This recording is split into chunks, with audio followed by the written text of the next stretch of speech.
Oh, you can do better than that. I said good morning. There we go. It's early, but that was much better. Thank you. On behalf of the Columbia Willamette Workforce Collaborative, thank you all for joining us this morning for the 2022 and 23 State of the Workforce Breakfast. It's been quite some time since we held one of those things, so we're very excited to have you with us this morning. My name is Abe Proctor. I'm the Director of Communications for Work Systems, and I'll be your MC for this morning's proceedings. Work Systems is the Workforce Development Board for Multnomah and Washington counties, and along with our sister Workforce Development Boards, Workforce Southwest Washington and the Clackamas Workforce Partnership, we constitute the three members of what's called the Columbia Willamette Workforce Collaborative. And the collaborative was born from the simple realization that while our region is made up of different parts of distinct states, counties, and municipalities, each of them defined by a recognized boundary, the regional labor market just doesn't work that way. Work, opportunities, capital, materials, people, these things cross jurisdictional boundaries all the time in the ongoing process of creating and sustaining our regional economy.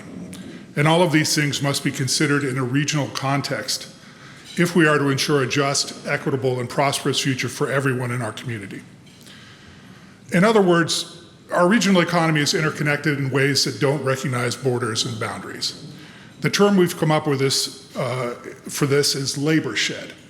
A labor shed is analogous to the biological concept of a watershed in the sense that everything within it is connected, and events and trends that affect one place have an impact downstream, as it were. So the collaborative was created so that the three workforce boards can better communicate, collaborate, and coordinate our workforce development activities over the entirety of our labor shed for the benefit of workers and employers alike. And that brings us to why we're all here in the room today. All of us here, whether you're from the private sector, from government, education, the nonprofit sector, or the world of workforce development, we all have in common a vested interest in the health of our regional economy. All of us have a vested interest in the shared prosperity of everyone who lives here. All of us want to see the metro area transition smoothly into a vibrant, equitable, and productive post-COVID economy. And all of us want to maintain the set of conditions that has given the Portland area a level of cultural and economic cachet that far outstrips metropolitan areas of a similar size, and many that are much larger. Let's think about that for a moment.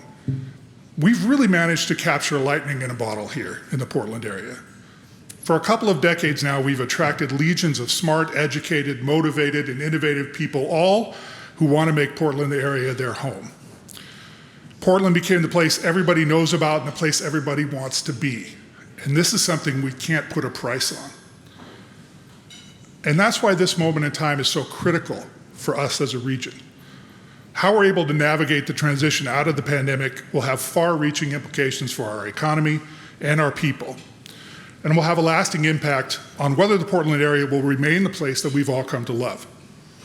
It's our hope that the findings of the 2022-23 State of the Workforce Report, which we're going to dive into in just a moment, will help all of us to make the best possible decisions in the months and years ahead. Because let's face it, these are not normal times. The coronavirus pandemic is simply the most disruptive event to hit our society in most people's living memory.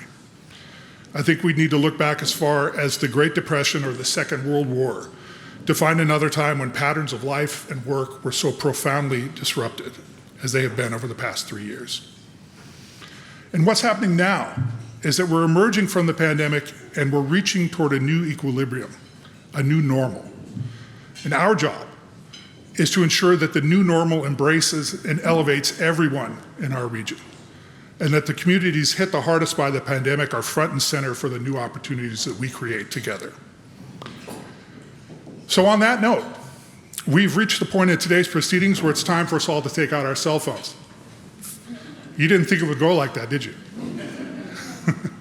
We're going to take part in a couple of brief exercises that will bring us all here together in this room in the moment and help us to focus our attention on the business at hand. So what I would like you to do is text Abe Proctor 573 to 22333 to get started with this exercise. There we go. Abe Proctor, 573 to 22333 to get started. And what I'm going to do is I'm going to ask you for 3 to 5 words or phrases that best describe, in your opinion, the current state of the Portland metro region's labor market.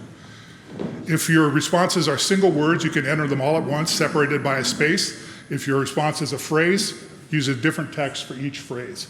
And as we enter them, we're going to simultaneously create a word cloud up here on the screen so we can get an idea of what's going through everybody else's head as well as what's in your own.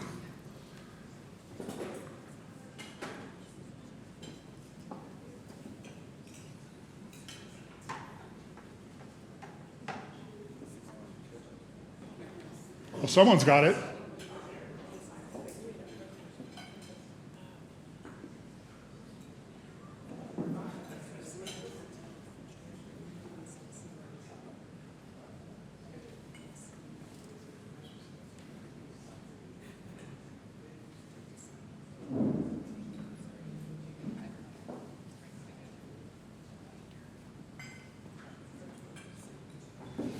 I always wonder if somebody's going to throw a wrench into things here. Put up a word that makes no sense at all.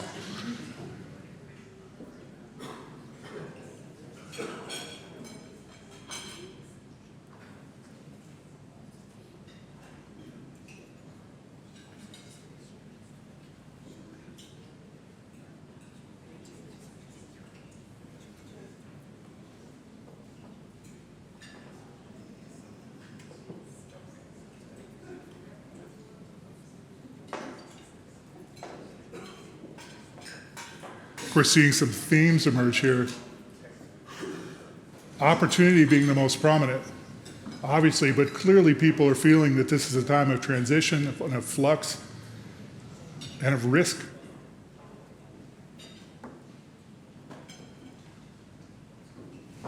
So I'll just take a few more seconds here to put in your responses.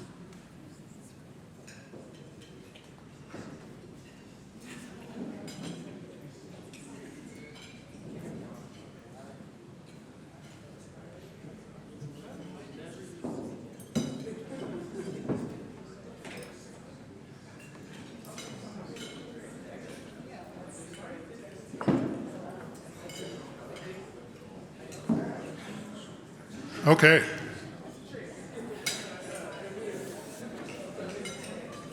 So take a few minutes to fix this, or a few seconds to fix this in your minds, because we're going to reflect back on it later. Okay. And we're going to do one more of these, and I want you to compare and contrast the responses for each so we can move on to the next.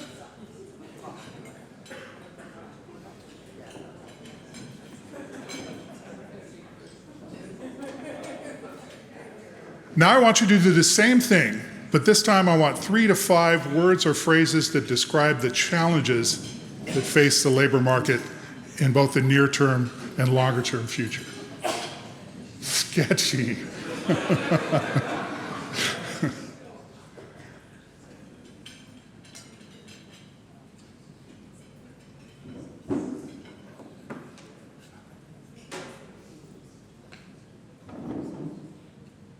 Ghosting.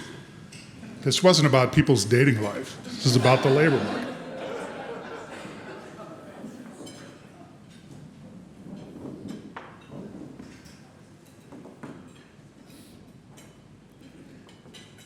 So as this takes shape, think now for a moment about the first word cloud we created together and the contrast with this one.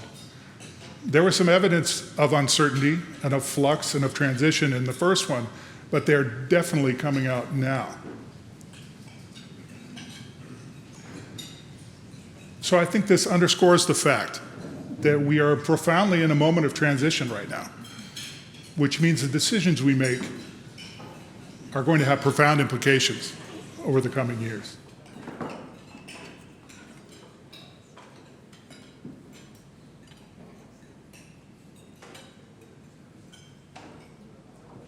Childcare, absolutely. Raise your hand if at any point in your life you've paid more for childcare than your mortgage or your rent. Absolutely.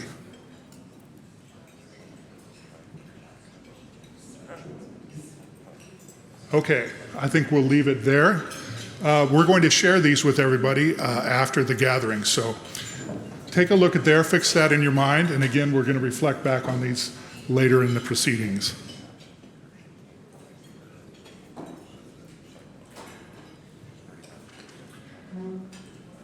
Okay, so as we proceed to the State of the Workforce Report, as I mentioned, I'd like for us all to keep these word clouds in mind, and we're going to use them to contextualize and evaluate what we learn today.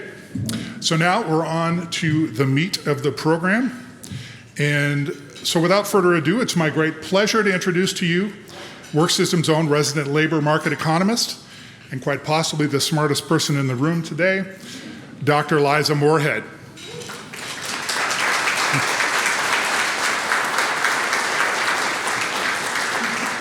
Liza holds a doctorate in urban studies with an emphasis on public policy and urban planning. And as the data and research analyst at WorkSystem, she is responsible for institutional research, data reporting, as well as labor market, demographic, economic, and policy research. Liza, it's all yours.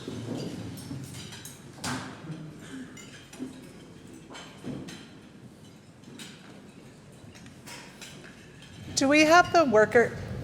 Is my mic on? Okay. Do we have the workers we need to support a thriving regional economy? Okay, well, then I'll just end here. Are people able to get the education and the support they need to enter and to ultimately thrive in the labor force? And are we training people for the jobs that will be available to them tomorrow, or for the jobs that we needed in the past? In the years since the 2018 State of the Workforce Report was published, we have witnessed a dramatic recession brought on by a global pandemic. We've seen an equally dramatic rebound in jobs. We've witnessed the rapid acceleration of trends that are shaping and reshaping where and how we work, live, and shop. And many of us have reassessed the role that work plays in our own lives. In this report and today's presentation, we look at the regional labor force. How has it changed and responded to shifting economic and social landscape? And where do we go from here? The COVID-19 recession ended more than 2 years ago. And although we are long into recovery, economic and social trends caused by, or in many cases accelerated by, the pandemic have reshaped our economy in many ways. For example, automation and artificial intelligence, they've been around. They were a big part of what we talked about when we talked about the labor force before the pandemic, but the pandemic and the recession have really accelerated their use.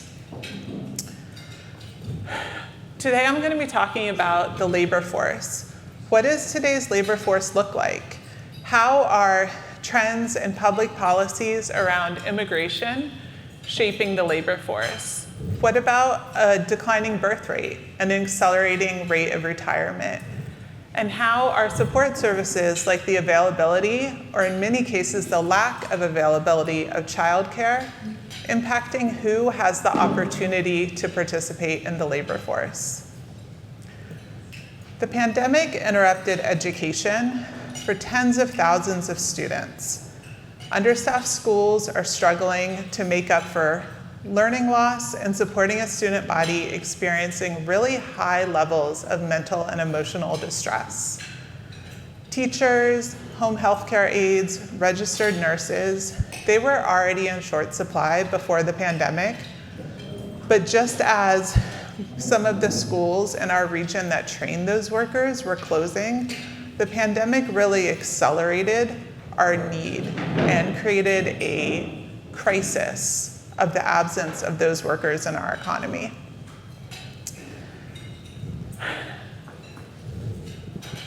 That being said, this is also a time of great opportunity. A tight labor market means greater opportunity for workers. After declining for decades, we're seeing rates of unionization increase as workers are demanding a stronger voice and higher wages. Working remotely means fewer commutes, and that leaves more time for individuals, for their families, and their community. Workers are changing jobs, starting new careers, and opening their own businesses. This report and today's event is, as Abe mentioned, a product of the Columbia Willamette Workforce Partnership, which is a partnership of 3 workforce boards: Workforce Southwest Washington, the Clackamas Workforce Partnership, and Work Systems, the workforce board of Multnomah and Washington counties. The COVID-19 pandemic was swifter and more severe than the Great Recession. In just 1 month, we lost more jobs in this region than it took to lose in 2 years during the Great Recession. Now, the recovery was also swifter. And today, as a region, we've regained nearly all of the jobs that we lost since 2020. Full recovery, though, isn't just about regaining lost jobs. Prior to the pandemic, our year-over-year job growth rate was above 2%. And so to have a full recovery, we would need to not only regain those lost jobs, but recapture that growth. So today, we're back on track, but we're not back to where we were before the recession. Between 2019 and 2022, job growth and job loss were not evenly spread across the economy. Since 2019, we have nearly 25,000 fewer accommodation and food service workers in our region. That's 7,000 fewer wait staff, more than 4,000 fewer fast food and counter workers. And those jobs aren't coming back. They have been replaced by touchscreens and in-app ordering systems. Where we're seeing opportunity is in the industries that have grown in terms of jobs during that period: professional and technical services, healthcare and social assistance, transportation, and warehousing. These are all industries that have increased their share of the region's employment. We are nearly back to where we were in February 2020 when it comes to the unemployment rate. Thinking back to that period, before everything that we talked about was COVID, what we were talking about was how to take advantage of a labor market where we had a 3% unemployment rate. We're not quite back there, but we're getting close. And that means that today, almost everyone in our region who wants a job can get one. At the collaborative, we use the self-sufficiency wage to measure the amount that a family needs to earn to make ends meet. Because even though jobs are available to most people who want them, that doesn't mean that families and individuals in our region are able to support themselves. The self-sufficiency wage is an improvement on the federal poverty level because it includes things like housing, the real cost of food, the cost of childcare, which is a huge one, and it looks at families and individuals in a given place. So we know that costs vary by different counties. And it also looks at the people in a family. A family of 4 that includes 2 adults and 2 teenagers has different expenses than a family of 4 that includes 1 adult, 1 school-aged child, and 2 infants. So we use the self-sufficiency wage to get a sense of whether the jobs available to people in our region pay enough. And the news isn't looking great. When we look at 8 out of the 10 largest jobs in our region by number of workers, only 8 of them pay enough for many common family types to make their ends meet without public assistance in the form of TANF or SNAP benefits, or private assistance in the form of free babysitting from a relative or food from a soup kitchen. And we know that that is felt much worse in female-headed households.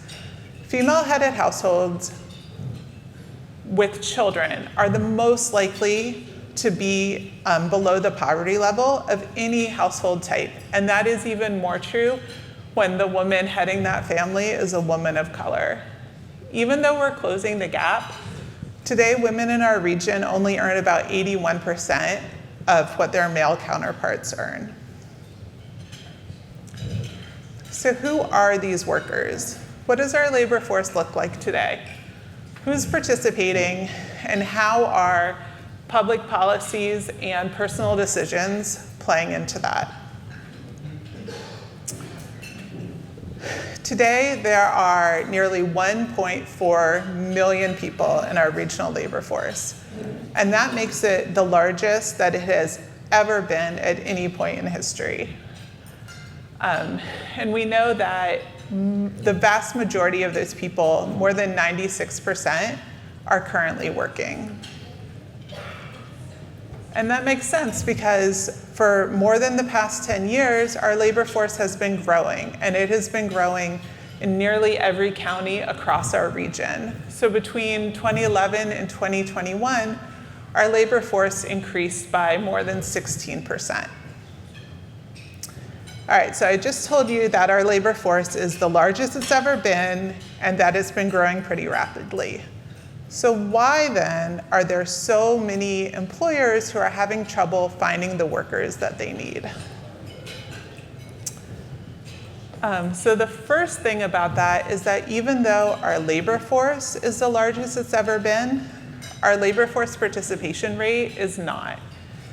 So the labor force participation rate, as I'm sure you know, is the percentage of people of working age who are able to work, who are choosing to work or to actively look for work. Starting in about 2001, the labor force participation rate in Oregon started to drop. There was a big drop during the Great Recession, and during the COVID recession, there was a pretty dramatic decline, but the rebound was swift. And today we have a higher labor force participation rate than we have at any point since the Great Recession. Now, are there people who could work who are opting not to work?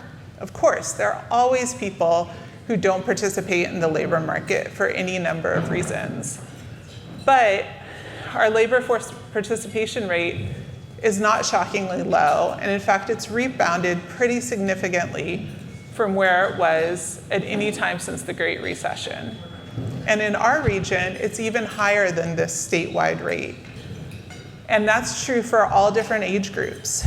It's true for youth who are early in their career. It's true for people who are just starting out and finishing school, people in their mid-career, and even people nearing the end of their careers.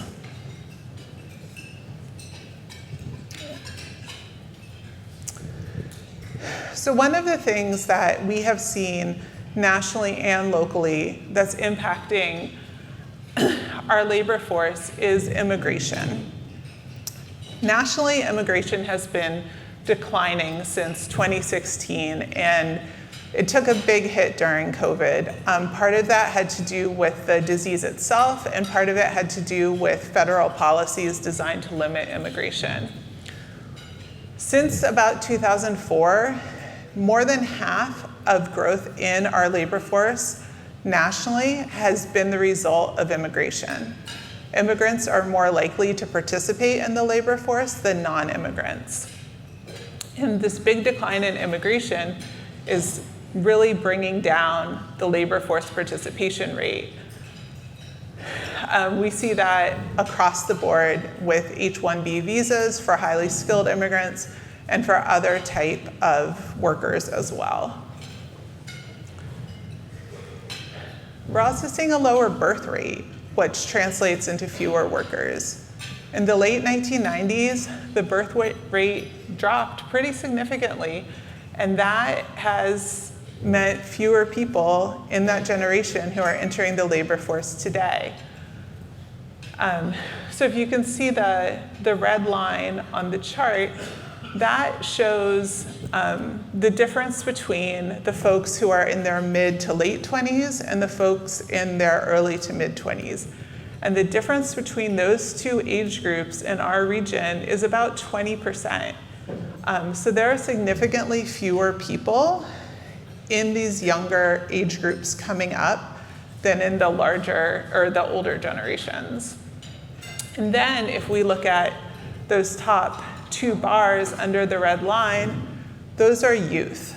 So we already have a smaller population, and then those folks who are about 15 to 24, that's a group that consistently has a lower labor force participation rate because they are finishing high school. Maybe they're going to college, or they are doing some training. And this particular generation of youth has been really severely impacted with educational opportunities and with mental health during the pandemic. So we have fewer workers coming in. And while we have fewer workers entering the labor force, we're also seeing an acceleration of older workers leaving the labor force. So what we normally see during a recession is people holding off on retirement. Economic uncertainty makes people a lot less willing to quit their job and give up their career. Maybe their 401k took a hit. Maybe they're just not sure that they're going to be able to support themselves. So the COVID recession was different because the COVID recession was caused by a highly contagious, deadly disease, and it really accelerated retirement. People at retirement age, even people a little bit below retirement age, exited pretty quickly if they were able. So by 2021, we saw that half of older adults in the United States were retired. And initially, there was some thought, will people come back into the labor force? A vaccine was developed and made widely available, and made available first to this group. And jobs came back. A lot of people exited quickly. Maybe they didn't finish everything they wanted to do. Maybe retirement wasn't what they'd planned for. But they didn't. So there was question, would we see folks coming back? And we really haven't. This chart shows the labor force participation rate for adults 65 and older who don't have a disability. There was a big drop after growing pretty steadily for a couple of decades. There was a big drop during 2020. And while there's been a little bit of an increase, it really hasn't recovered. And every year that goes by, the chance that these folks are coming back just gets smaller and smaller. And today, when we look at, in our region, the share of workers who are 55 and older, so nearing retirement age, that group is growing proportionally compared to the rest of people in our labor force. So we have, I think, 24% of workers, and especially in some of our critical sectors, are nearing retirement age. Labor force participation rate by sex. There has long been a big difference between the labor force participation rate for men and women in our country. COVID impacted that. I'm sure a lot of people in this room can remember the month during COVID when 1 million women nationally left the labor force. Some of those women have come back, but some of them haven't. And a big part of that has to do with childcare. Our region was already a childcare desert prior to COVID. There were not enough spaces available to families, and those spaces were expensive. And COVID has just made that worse. And when we talk about childcare, we're not just talking about infant care and preschool. We're talking about before care and after care for elementary school and middle school students. We're talking about no school day camps and summer camps. In October and November alone, Portland Public School has 8 days where there is no school, and only 2 of those days are federal holidays. Friday, there is no school in Portland Public Schools. There are a lot of days where there is not childcare being provided by the school system. Ask me how I know. So, education. What does it look like? How are we doing? Are we training folks who live here for the jobs that we need workers for? And are we attracting educated folks from other places? The good news is that our high school graduation rates are getting better. In the past few years, we have seen an increase in the percentage of male students, the percentage of Black students, of white students, of Hispanic students who are graduating high school in 4 years. Female students already doing great, still doing well. And we have also seen the achievement gap between Hispanic and white students close in terms of high school graduation. Now, we still do see a persistent, although shrinking, but still persistent achievement gap where Black students are not graduating high school in our region in 4 years at the same rate as other students. Looking to the future, are these improved high school graduation rates gonna stick around? That's a big question. This chart shows educational attainment for the Oregon portion of the region, 11th grade test results.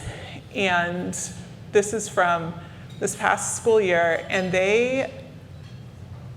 or I guess the year before, they don't look good. Level 3 and level 4. Level 3 are students who are at grade level. Level 4 is students who are above grade level. And for math, for English, for science, all of those, less than 50%. Math, about 25% of 11th grade students are on track and completing work at grade level. This just shows the Oregon portion, but it looks pretty similar in the Washington portion. Learning loss, the impact of distance schooling, all of the inconsistencies and shutdowns in schools resulting from the teacher shortage, resulting from COVID, has really, really impacted students. And it's unclear whether we will be able to make up for that and get kids back on track. The other chart shows a comparison of the 2014-2015 school year with the 21-20 school year. And even though, honestly, our 11th grade test results were not great in 2014-2015, they've taken a big hit. And that leads into Opportunity Youth. Opportunity Youth are a really important untapped resource in our region. Opportunity Youth are defined as folks who are 16 to 24 who are not currently in school or working. Some of these folks have graduated from high school, some of them haven't, some of them have work experience, some of them don't. But right now, there are nearly 35,000 youth in our region who aren't working or in school. And that is despite an increase in youth hiring over the last 10 years. And so not only is this a crisis for individuals and their families, but right now in this tight labor market, that's a lot of people. And this situation is complicated by the fact that the industries that have classically provided that first foothold or that first step into the economy for many of these youth, those were some of the industries that were most impacted during the pandemic. Accommodations and food services, arts, entertainment and recreation, retail, together they lost about 30,000 jobs in our region. And so if those jobs aren't going to be available to youth to get that foothold in the labor market, we need to come up with another plan. So now I want to talk about adult educational attainment. And so this is looking at adults 25 years and older, and whether they have a bachelor's degree or an advanced degree. And so for the past 20 years or so, this has really been a high point in our region. In 2016, about 38% of adults in our region had a bachelor's degree or an advanced degree. And that's a really important driver of economic opportunity. We need people who are a diversity of people educated at all different levels in order to attract and retain businesses. So that's what we were seeing in 2016, but it's starting not to drop, but to grow less. So when we had 40% of adults in our region with a bachelor's or an advanced degree, nationally that rate was about 33%. So we were doing well, but there's a lot of concern right now that we're not going to continue to do well. And there are two reasons for that. The first is the interrupted educational pipeline. So when we look at educational attainment of adults, we're looking at how well are we doing educating youth and young adults in our region, and then how well are we doing in attracting educated people from outside of the region.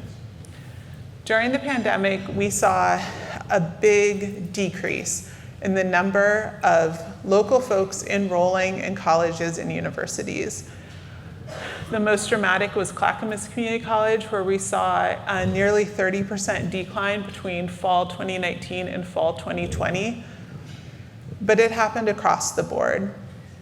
And I mean, it makes sense, right? Because school was shifting online. Not everybody is interested or able or has the technology to do that. We also saw a lot of increased caregiving responsibilities for students. A lot of economic uncertainty means people were saying, I'm not sure that this job is going to be available to me in the way I want it in the future. Maybe I'll hold off. And at the same time, we were involved in a national conversation about student debt. And people entering school were seeing, in many cases, how crippling that was for people 5, 10, 15 years older than them. So today, we've seen some stabilization in enrollment in our regional colleges and universities, but we're not back to where we were before. And even when we get there, there's going to be this interruption in the pipeline that continues to go through. The people who would have registered in 2020, maybe finished their associate's degree by now, be on track for their bachelor's degree, a lot of them didn't. The other way that we increase our adult educational attainment is by attracting educated migrants. And that is where we have really thrived as a region for the past 20 years or so. We have seen large numbers of educated adults, folks right out of college, moving here for economic opportunity, for cultural opportunities, and that has really hidden the lower levels of educational attainment of people growing up here. So this is showing the comparison between in-migrants from other areas and our local population in terms of educational attainment. And the rates for bachelor's degree, graduate or professional degree are much, much higher when we look at migrants. And within migrants themselves, the vast majority of them have at least some college or an associate's degree, if not that bachelor's degree or advanced degree. So that's where we were until about 2020. And then the pandemic hits and we see some changes. You were all here, you all lived through it. We know that people were making different choices during the pandemic and really reassessing where to live in relation to family, to communities. And what we started to see was a decrease in educated in-migration and an increase in educated out-migration. So we had fewer educated young adults moving in and more educated young adults leaving. A big part of this has to do with how expensive it is to live in our region. For a long time, Portland had a pretty positive cost of living compared to other West Coast cities. But that's really going away.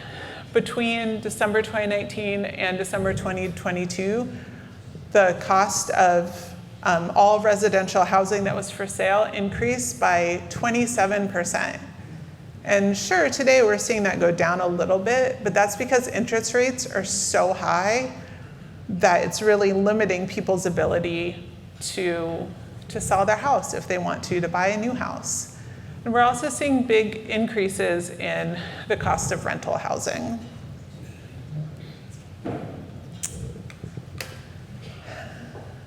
Now that I have everyone sad and worried, I'm going to talk about opportunity because there also is a lot of opportunity right now.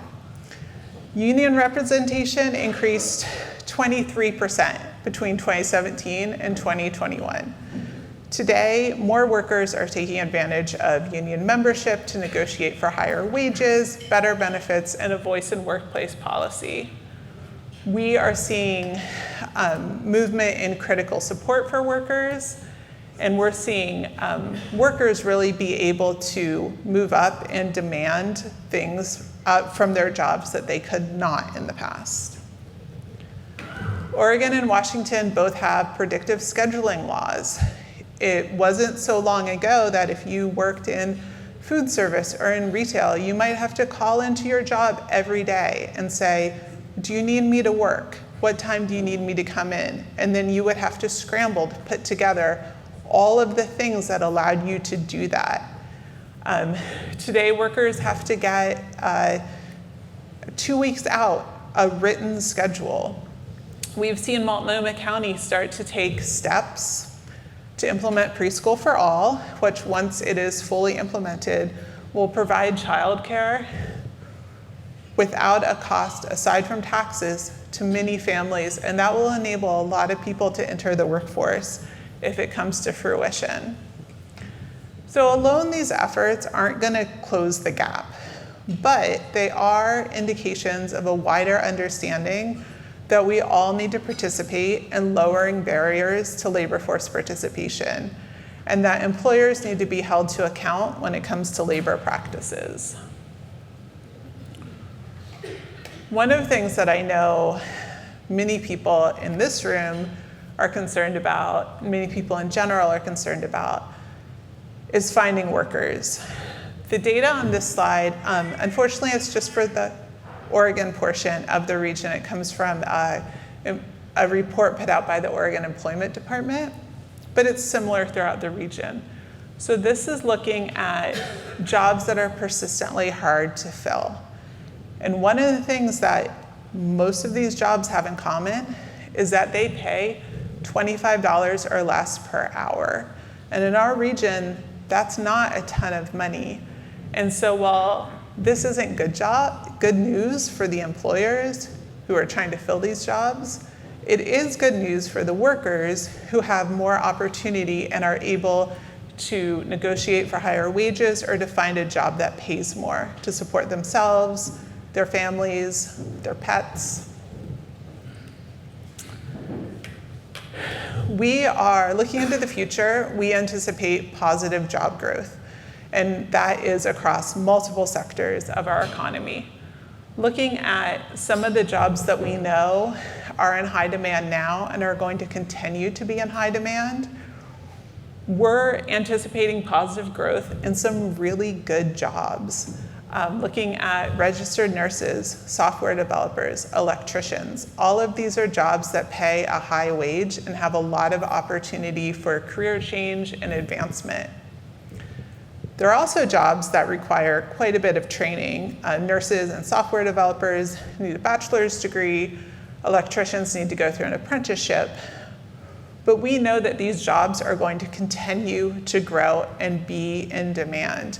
And if we don't fill them with local talent, people are going to come from outside our region and take those jobs, or those jobs are going to disappear because we're going to lose out on the industries that provide them. So right now is a great time to assess how can we bulk up and improve opportunities for apprenticeships, for nursing and software education. Right now, we're also seeing strong opportunities for a more inclusive economy. Some of the jobs that are the most in demand right now are mental health peer support specialists, substance abuse peer support specialists, residential advocates. And these jobs aren't necessarily the best paying jobs, but what they do have is opportunity, and in many cases, a requirement for people to have the type of lived experience that in other times can make it really hard to get into or back into the labor force. A tight labor market means opportunity for workers with barriers to employment. Sometimes that is prior criminal justice involvement. Sometimes it is a history of homelessness or substance abuse problems. We're talking about people who are English language learners, veterans. A tight labor market increases opportunity for all of these workers.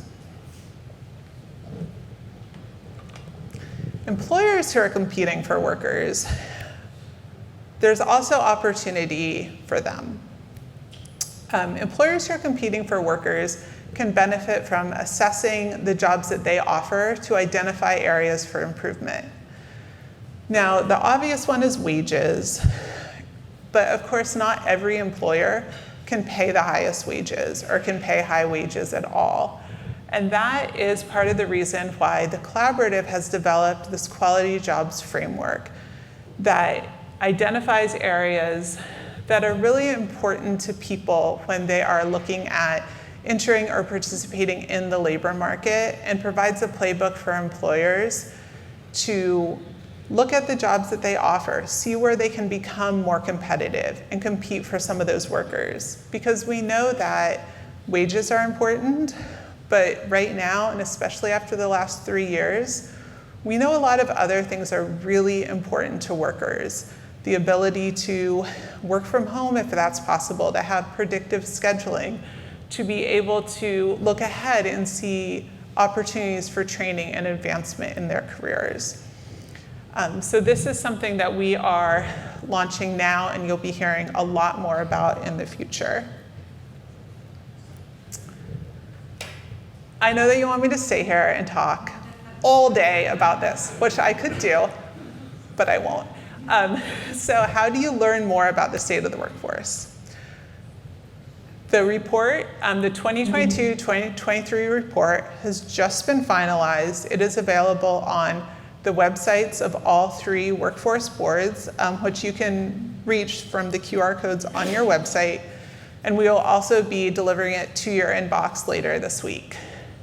If you have questions, if you would like more information or a custom presentation for your geography, for your industry, get in touch with me. I am happy to do that. Now I'm going to bring Abe back up to field. I think we have time for a few questions.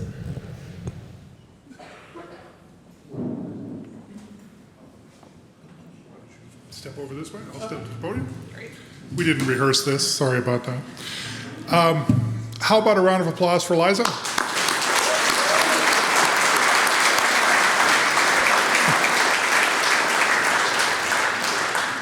And before we bring up our panel, does anyone have any questions for Dr. Moorhead?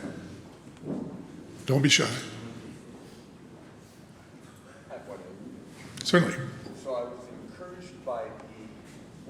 participation rate, that it's actually higher than it was pre-pandemic, which is a nice surprise for our area.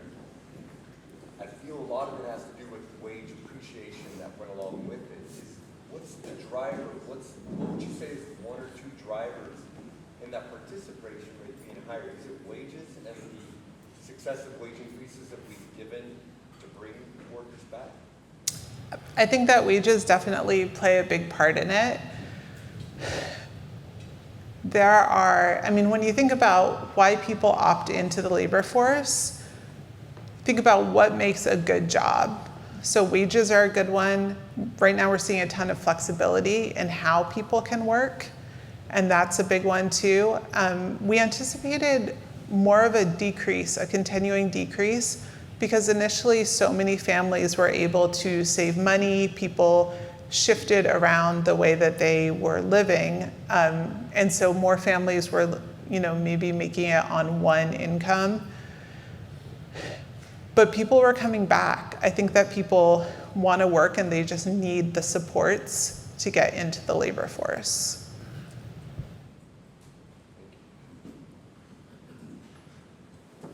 Go ahead. Great presentation. Thank you very much. Can you hear me okay? So when it comes to healthcare, and healthcare has always been one of the most growing occupations or industries. A lot of the challenges after COVID have been finding clinical experience sites for our learners. As a workforce investment board who has access to this data, are you aware of any programs or incentives for industry to start admitting those learners as a bottom line? So that's a really good question, and that's something that we've seen, especially with nurses, which is one of the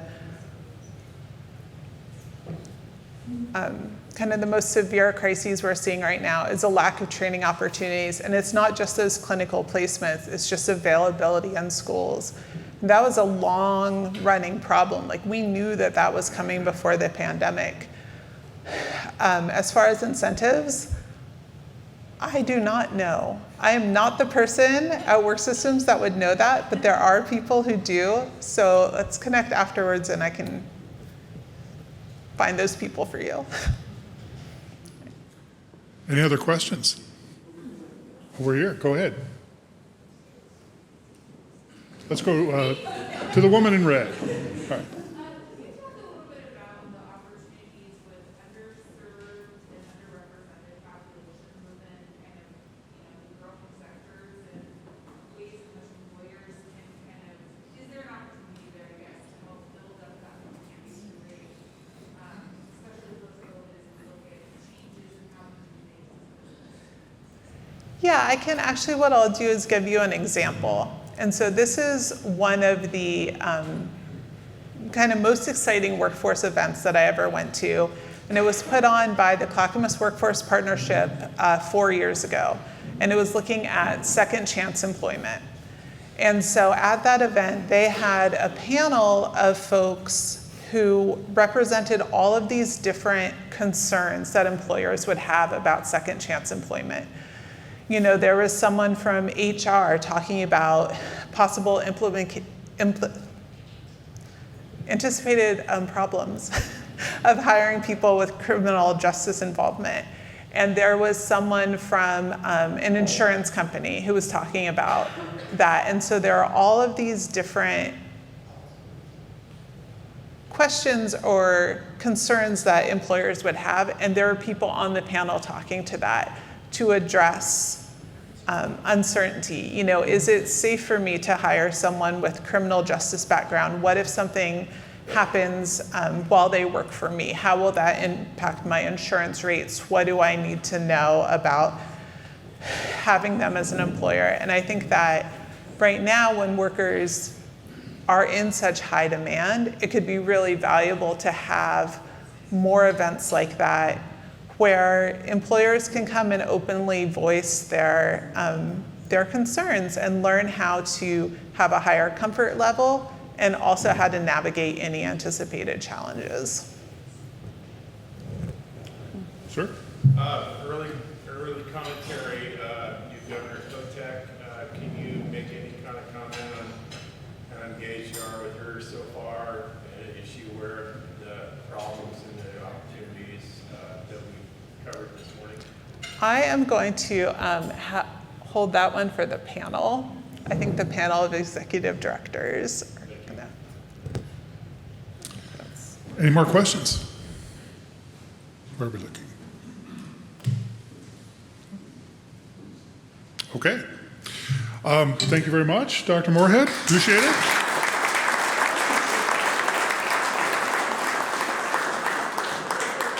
At this time, I'd like to invite the members of the panel to take this stage. What we're going to do is I'm going to ask each member of the panel a few questions, and then we will open it up to questions from the floor. So, representing the Clackamas Workforce Partnership, I'm pleased to introduce Bridget Daisy. And from Workforce Southwest Washington, Miriam Halliday. And from Work Systems, Andrew McGough. Thank you. So, Andrew, the first question is for you. So based on everything we just learned from Liza, so what? What are the implications of all of this, and where do we go? Yeah, well, that's, thank you, Abe, and thanks, Liza, and thanks, everyone, for coming this morning. Well, the so what is, I think that we heard there's a lot of challenges and opportunities. I mean, I think I would just sort of kick this off by saying, you know, this is preliminary. I was talking earlier to Commissioner Jayapal, and there's still a lot that we don't know what it means from this pandemic. I mean, we think about like a 40% vacancy rate in downtown Portland. What does that mean over the long haul? We don't know yet. So a lot of this is like, how do we retain the flexibility to be responsive as we continue to learn things about the implications of this pandemic? But from my perspective, and I think with my colleagues here, there's like a few things that I know that we can do as a system. So first of all, as workforce development boards, we're charged with overseeing certain resources to improve the quality of the workers in the region and really making sure that those resources are appropriately invested to help people who need the services the most and are focused on industries that really offer opportunities for advancement and growth for people. I mean, I think that's sort of fundamental to what we do. We also, as workforce boards, have some responsibility over the public workforce system. So we have a responsibility to kind of coordinate that system and also oversee its effectiveness. So really looking at the regional public workforce system, which, by the way, consists of about 8 facilities across the region, serves around 100,000 people on a given year. And I think during the Great Recessions, we're talking about 200,000 people. So if you really think about that, that's really one of the largest catchment of people seeking employment in the region, and frankly in the state. So making sure that this system is really well prepared, well organized, and focused on the opportunities that we see is really an essential responsibility of us as workforce development professionals. Secondly, I think, you know, we notice that those that have been most impacted by this pandemic are people of color, they're women, they're new immigrants to our community, they're people with limited English skills, they're people, frontline workers. So I think it's essential for us to build those relationships with organizations, community-based organizations who are out there that are really the front line to serve those communities that we know really need the assistance the most. And those community-based organizations, frankly, are those organizations that are fluent in working with these people, they're culturally competent, they're experts in those circumstances that many in our community face. So really building those kind of substantive, meaningful connections between those community-based organizations and the public workforce system, so that when people who are being served most appropriately at the community level are ready to avail themselves of services in the public system, that public system is there for those people, it's accessible, and it's successful in delivering services to help them acquire the skills and the services they need to support themselves and their family. Another area that I know we're all focused on, and Liza mentioned this in her presentation again, is this notion of opportunity of youth, young people. There are tremendous numbers of young people in our community who are disconnected from work or school, and we have to figure out how to re-engage them in creative ways to help connect them with these opportunities, because as Liza also mentioned, we need them. We need them in our labor market. We need them to get the skills and the services that they need to reconnect and re-engage with the labor market. So I think you're going to see us really focused on those opportunity youth and redoubling our efforts to re-engage young people. And then finally, I think, listening to employers. I mean, we have to work with employers, listen to their needs, and then develop services and programs that really prepare people to be successful in that industry. But we have to do it in a way that really works for employers. What's happening now is all of us, many of us, whether you're workforce development professionals, community development professionals, education providers, we all want to talk to employers. Well, the issue is we have to have that conversation in a coordinated and in a way that works for employers, because right now employers are hard pressed to provide that level of engagement for all of us who are calling them. So really sort of figuring out how can we do that in a more coordinated way, and also creating the expectation that we can't solve these problems on our own. We have to create those real partnerships with employers where there's mutual investments, that if we're going to skill someone to meet the needs of that employer, we have to have an expectation that that person's going to get a shot, that they're going to actually get an interview, that they're actually going to be considered for an opportunity with those employers. So we have to develop those models, those mutual models, where not only are we really engaging to make sure that people are prepared, but that on the backside, employers are really working with us to bring people into the fold and provide those opportunities. So what can all of us here in the room this morning, what can we all do to get there, to move us all forward together? Well, I mean, I think, I look around the room and I see all these people that I've worked with for years. It's really actually nice to see you in person, by the way. And I'm looking forward to more of that. We all have boards of directors, we have meetings, we have opportunities to engage with employers, opportunities to engage with our board. So I would encourage you, if you have questions about what's going on, please reach out, ask us. If you have employers in your community who are struggling to find people, please reach out. We'll do the best we can. We can't solve these problems again, but we can certainly make connections where we know they exist.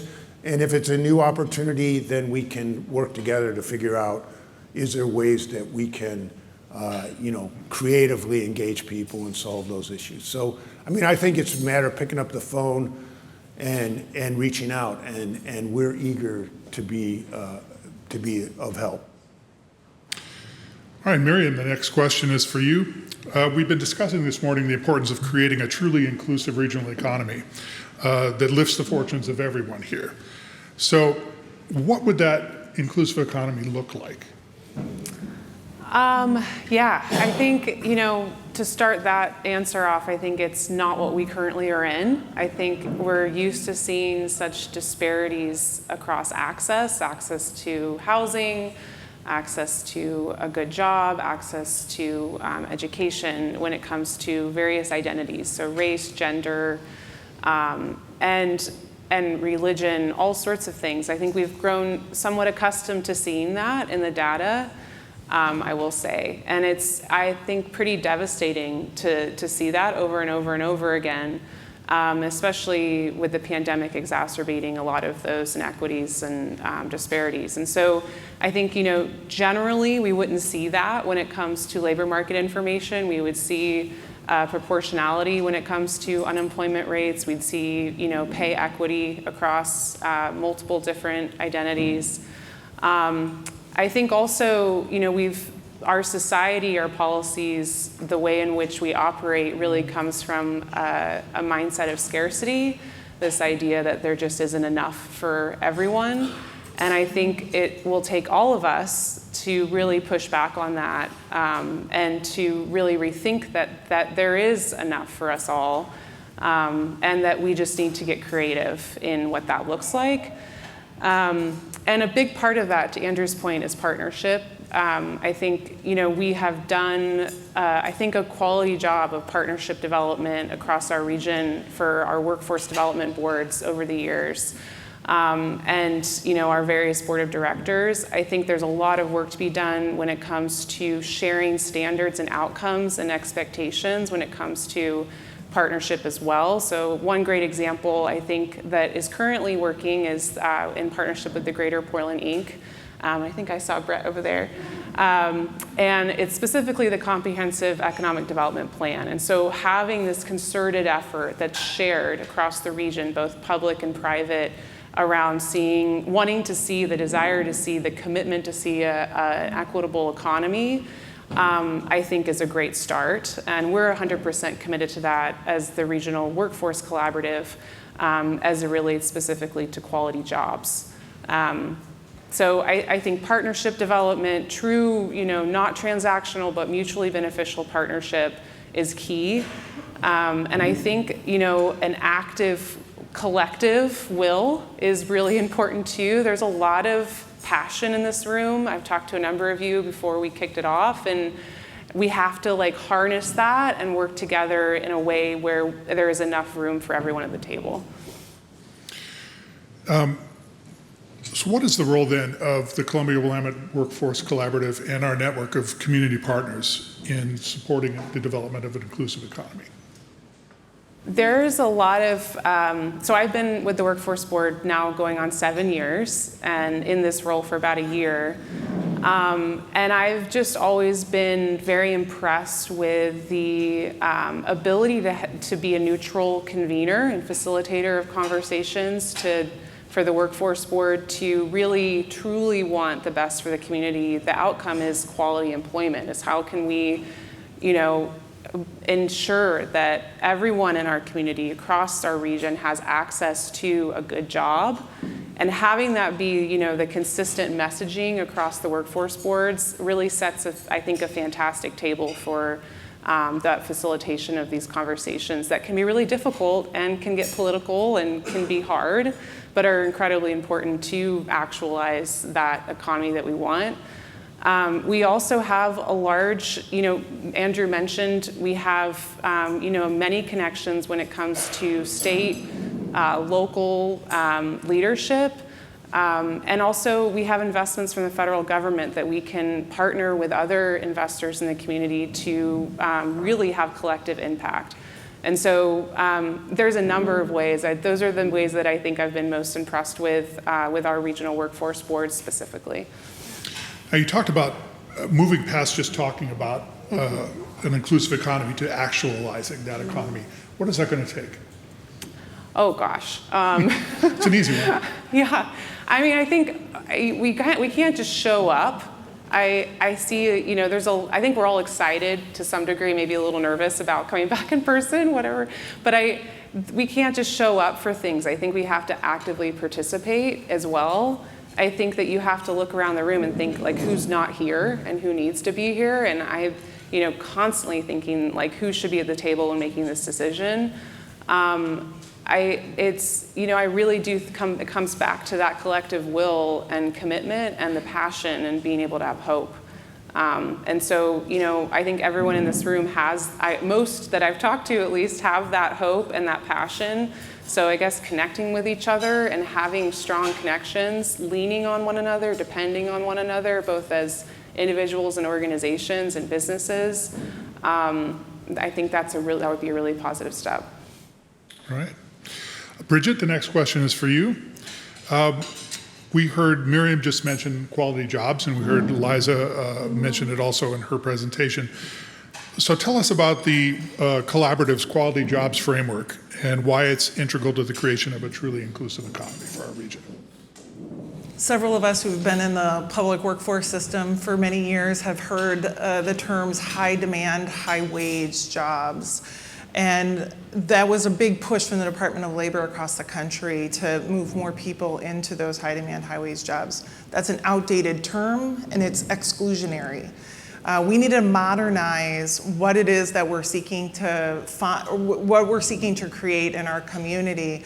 And across the country, several other communities, cities, jurisdictions were exploring what good jobs and quality jobs looked like. In our region, we wanted to have that conversation and create a framework that meant something to this area. And so we convened over the course of a year economic development practitioners, educators, job seekers, people who use our system, public, private, nonprofit partners around a table to create what the quality jobs frameworks looks like for the Portland metro area. And really what it is a set of standards. It is not a one-size-fits-all model. A quality job for me is not the same as a quality job for James or a quality job for Amy or a quality job for Brooke. What it is an opportunity for a conversation and a lens, as well as a partnership with the public workforce system to access tools, resources, services, and again, continuing the conversation of creating an equitable community where everyone gets to participate. I have an example. We're using Prosperity 10,000 funds from the Future Ready Oregon to pilot a project around English language acquisition skills with career technical education and training with some area employers and local partners like our Clackamas County and Community College. Those employers are co-investing in their existing employees who need to learn English, who want to learn English, but alongside of working in a manufacturing and a production facility.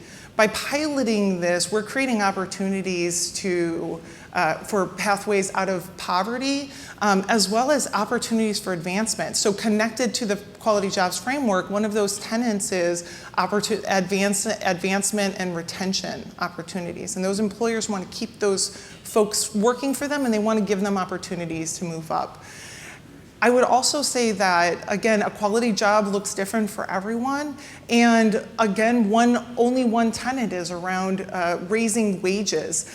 Sometimes it's just about being heard, listening to your employees, making sure that they're part of the decision making that happens within an organization company. That can go a long way in creating quality jobs. It is this, along with many other resources that exist within our community, that are going to make jobs quality. And within the collaborative, we have a real commitment to expanding what this looks like, and we're hoping that you all take these risks with us. So what will it take to ensure that there's a quality job for everyone who wants one? It's a great question.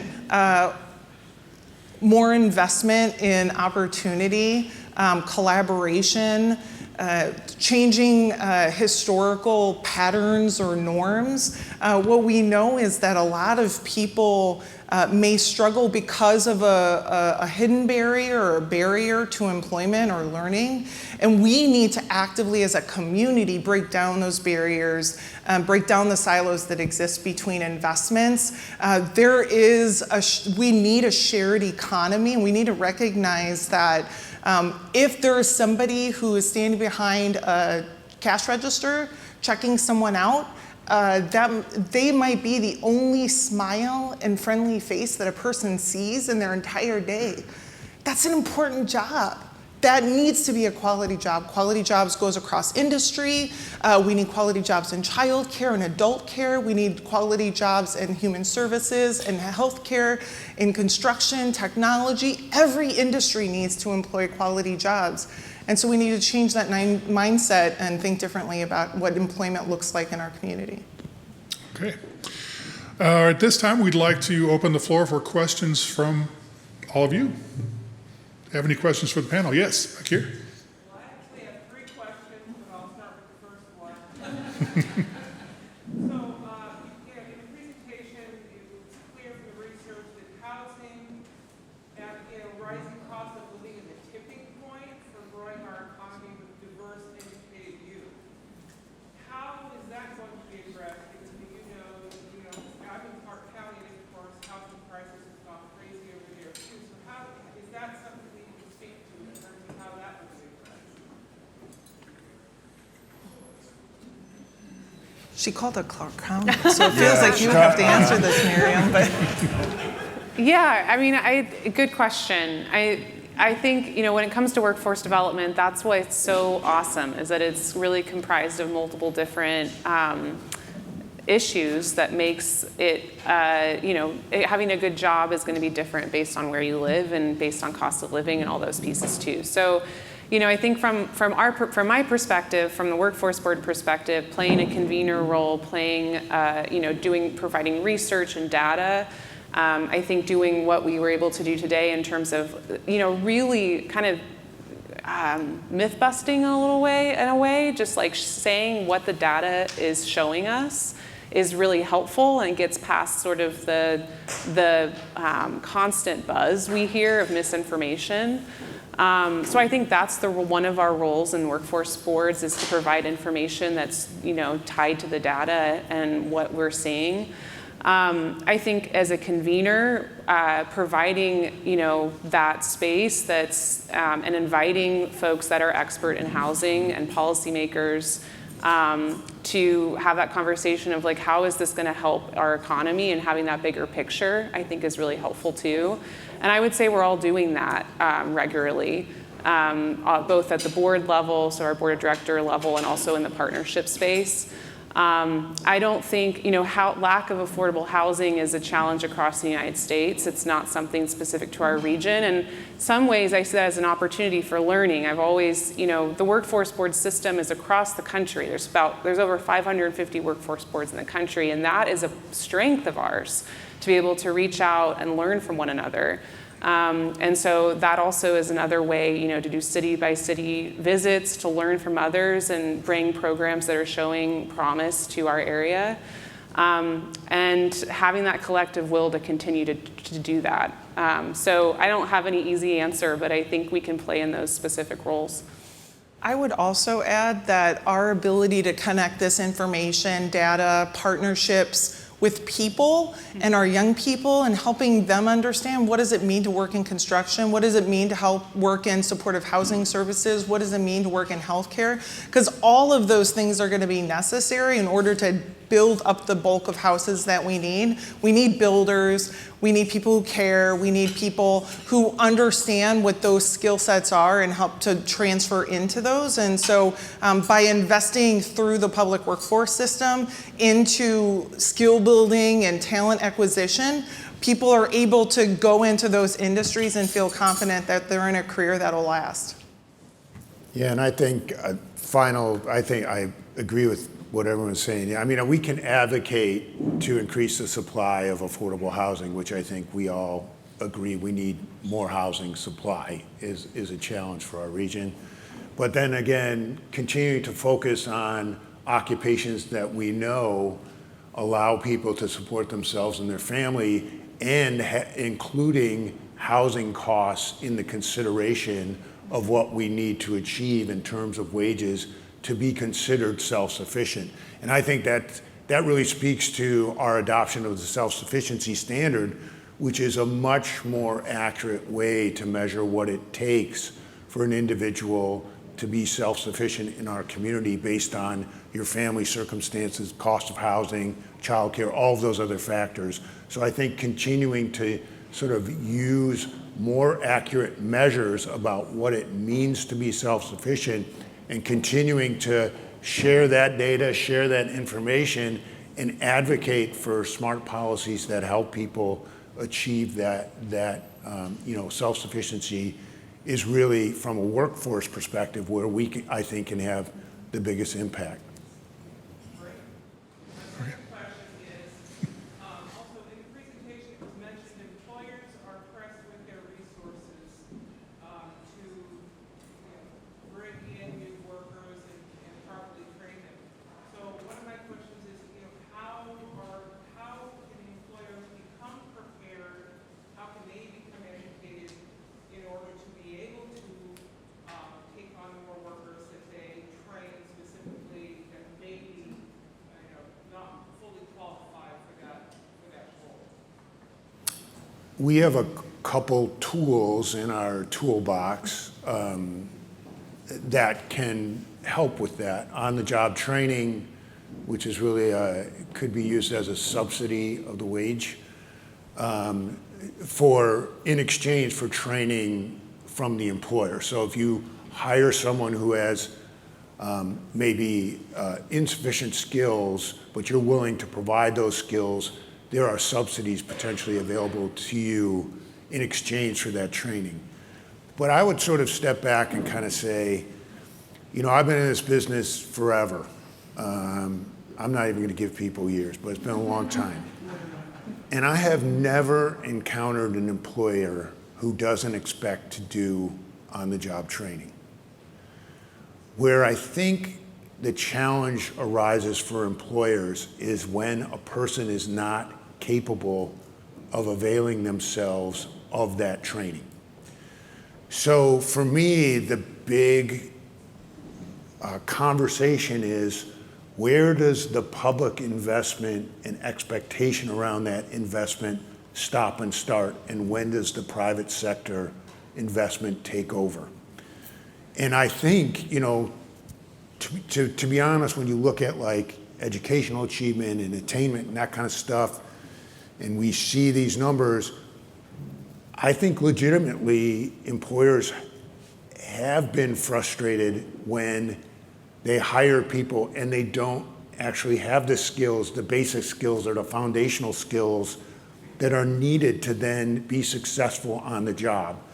So somehow we as workforce development professionals, as educators, and as just sort of human service providers, we have to cut a deal with employers that we're gonna refer people to you who are ready to go. And by being ready to go, there's a foundational set of skills that we understand. There may be some competencies. There's other things like motivation, willingness to engage in instruction and conversation in productive ways.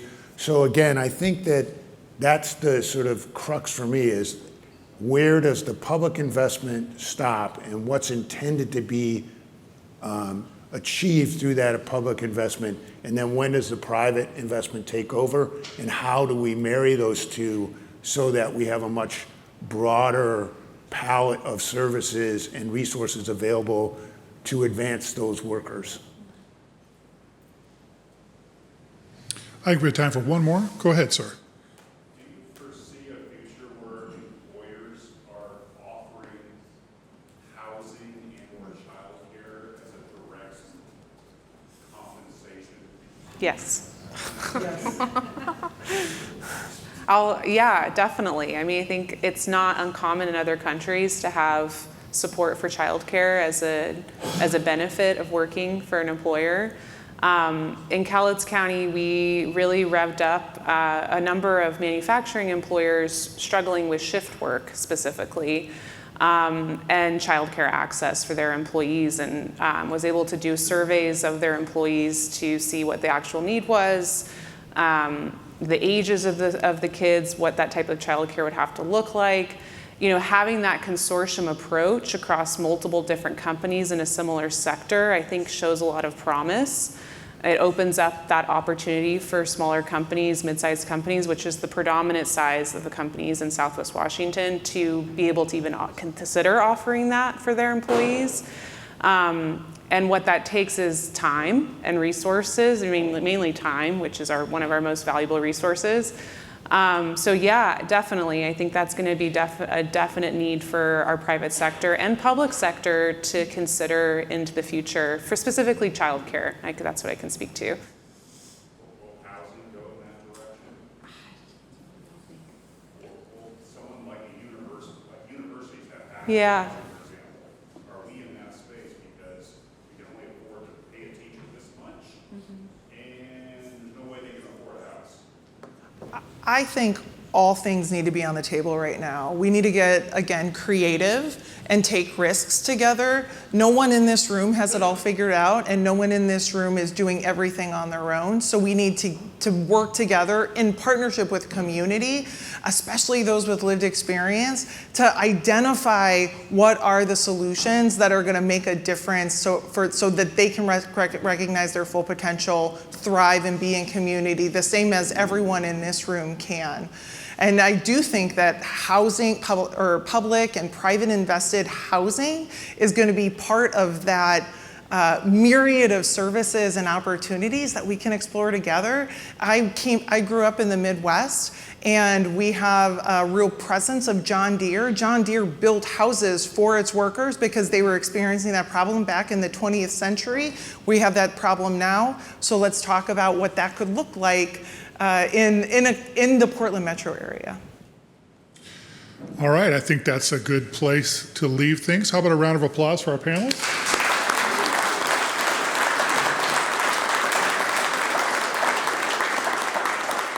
On behalf of all the members of the collaborative, we'd like to thank you for your time and attention this morning, and most of all, for your continuing commitment to the health and vitality of our region. We appreciate you. We're grateful to be working with you, and thank you for joining us this morning.